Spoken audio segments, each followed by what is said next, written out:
Damien Lucas, bonjour. Bonjour. Vous êtes le CEO de Scaleway. Scaleway qui est une filiale du groupe Iliad, filiale à 100%, Exact. qui propose des services d'hébergement et de cloud. Alors votre ambition c'est de devenir un leader européen, rien que ça. Le leader européen. D'accord, donc le leader européen, c'est encore un peu au-dessus. Bon, vous en êtes toute cette stratégie de conquête et puis racontez-nous peut-être l'histoire de la fondation de Scaleway. On avance. On avance dans un plan de transformation qui est en cours. Parce que ce qu'il faut comprendre, c'est qu'en France et en Europe, on a beaucoup d'hébergeurs. On n'a pas beaucoup de vrais cloud providers. Alors je suis désolé d'utiliser un terme anglais, C'est quoi la différence? mais la différence, c'est dans un cas, le métier, c'est d'héberger des serveurs. D'accord. Dans l'autre, c'est d'orchestrer, de mutualiser et d'allouer des ressources informatiques. C'est complètement différent. Si vous hébergez des serveurs, vous allez mettre à disposition de l'espace, peut-être mettre à disposition les fameux serveurs et les louer aux clients. C'est la partie statique C'est la finalement partie un peu statique. du stockage, en tout cas de données. Et vous arrivez à rendre ça dynamique Et virtualiser. et virtualisé. Alors dynamique, effectivement, de manière à faire en sorte que si on a besoin de plus de capacité de stockage, de traitement, pour l'intelligence artificielle, D'accord. c'est le cas.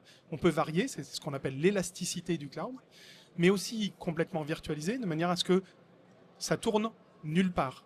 Ça tourne un peu partout.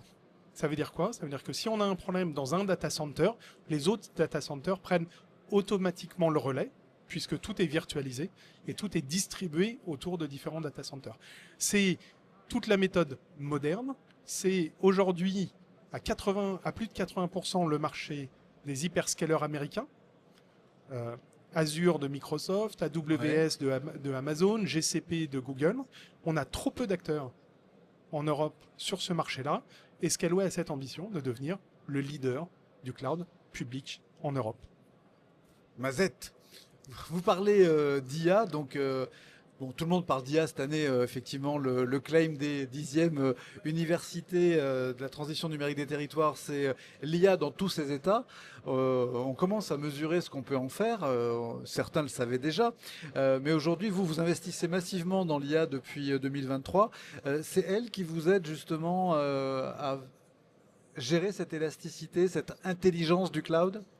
Un petit peu, évidemment. On utilise l'IA pour prédire les usages de nos clients sur la plateforme, mais surtout, on propose des infrastructures pour l'IA, des infrastructures et des services pour l'IA.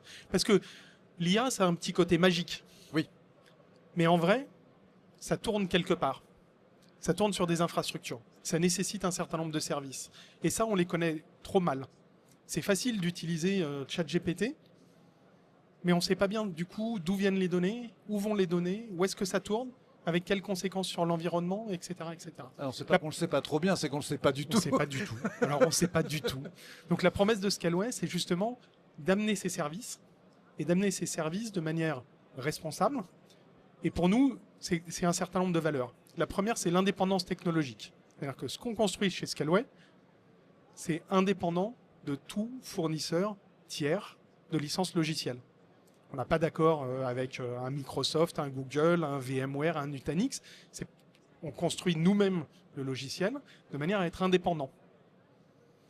Et si un jour on décide d'arrêter Starlink dans un pays européen, on connaît les conséquences et on l'a vu. Mais pour nous, si un jour on n'a plus accès à des technologies notamment américaines, ça a zéro conséquence parce qu'on reconstruit tout depuis chez nous, avec de l'open source et avec tous les talents qu'on a en interne. C'est vraiment ça ce qu'on construit. Donc évidemment, mettre en place l'infrastructure, donc les fameux GPU pour le calcul, pour calculer l'IA, et puis ensuite tous les services, ce qu'on appelle l'inférence, l'entraînement, le fine-tuning, etc., etc., qui vont permettre d'avoir des modèles qui soient des modèles entraînés en Europe sur des données européennes et qui tournent en gardant la donnée à l'intérieur du territoire européen et donc régulés notamment par le RGPD et tous les standards législatifs européens. Donc à vous entendre, on est juste à ça du cloud souverain. Aujourd'hui dans les territoires, le contexte géopolitique oblige aussi question d'extraterritorialité, du droit américain. Enfin, toutes ces notions-là font que l'envie, enfin le désir de souveraineté est de plus en plus intense. Aujourd'hui, est-ce que vous vous présentez comme une solution souveraine? Alors oui, même si j'aime pas du tout le terme. Pourquoi? Parce que souverain, ça a été beaucoup galvaudé. On entend beaucoup de choses autour de souverain. Donc moi, je préfère être précis. Je dis aujourd'hui, Scaleway, on est parfaitement immune aux lois extraterritoriales. Pourquoi? Parce qu'on n'a aucun de nos fournisseurs qui, du coup, viennent nous contaminer avec des lois extraterritoriales. On n'a pas une couche logicielle qui serait provenant d'un acteur américain qui, lui, serait soumis aux lois américaines. Ça n'existe pas chez Scaleway. On n'exploite pas en dehors de l'UE, et donc on est nous-mêmes absolument pas soumis. On n'a pas d'actionnaire qui ne soit pas européen, D'accord. et donc, de ce point de vue-là, on est parfaitement immune aux lois extraterritoriales. Ça, c'est un premier élément de souveraineté. Il y a un deuxième élément de souveraineté qui va être quel est le niveau de dépendance qu'on peut avoir à des technologies américaines. Dans le domaine du logiciel, zéro. En termes de data center, dans quel data center est-ce qu'on exploite? Dans des data centers parfaitement français, aux capitaux français, Uniquement sur le sol français. Même pas Europe, France. Alors, en Europe, on travaille effectivement dans d'autres... on a des data centers à Amsterdam, à Varsovie, à Milan, à Stockholm. L'équation se présente un petit peu différemment, mais si on parle de ce qu'on propose à nos clients français, on va proposer des data centers qui sont en France, qui appartiennent à une société française dont les capitaux sont français. Donc là encore, on va avoir cette indépendance parfaite de ce point de vue-là. L'indépendance, elle est jamais à 100%. Pourquoi? Dans nos data centers, on a des CPU de chez Intel et AMD, on a des GPU de chez Nvidia, etc., etc. Donc la question, c'est comment est-ce qu'on sécurise là où on n'a pas un choix qui nous permettrait d'être indépendant. Et donc aujourd'hui, on diversifie. Là où on est incapable de sourcer parfaitement en France ou parfaitement en Europe, on va diversifier du coup nos approvisionnements de manière à rester indépendant. Donc extraterritorialité, indépendance technologique, et le troisième élément, c'est quelques valeurs. Parce que pour nous, être un cloud européen, c'est quelques valeurs, une valeur notamment d'éco-responsabilité. On fait particulièrement attention à la durée de vie de nos serveurs, à la manière dont on les refroidit, à la nature de l'électricité qu'on utilise pour refroidir nos serveurs, de manière à avoir une empreinte carbone et une empreinte écologique de manière générale qui soit la moindre comparée à comparé à d'autres acteurs, comparé à ce qui peut se faire. On cherche toujours à optimiser au maximum. Une autre valeur qui est pour nous très importante et qui est très européenne, c'est la transparence. Donc il y a une transparence complète auprès de nos utilisateurs qui peuvent savoir notamment exactement quelle électricité est utilisée, quelle va être l'empreinte écologique des services qu'ils hébergent chez nous. Transparence sur le prix, évidemment, qui fait partie aussi de nos valeurs. Dernière question, Scaleway, combien de clients et de quelle nature? Alors Scaleway, c'est des dizaines de milliers de clients. C'est ça qui est formidable parce que le cloud, tout le monde en a besoin. Tout le monde en a besoin, que ce soit pour sauvegarder ses photos ou que ce soit pour héberger les appels d'urgence en France.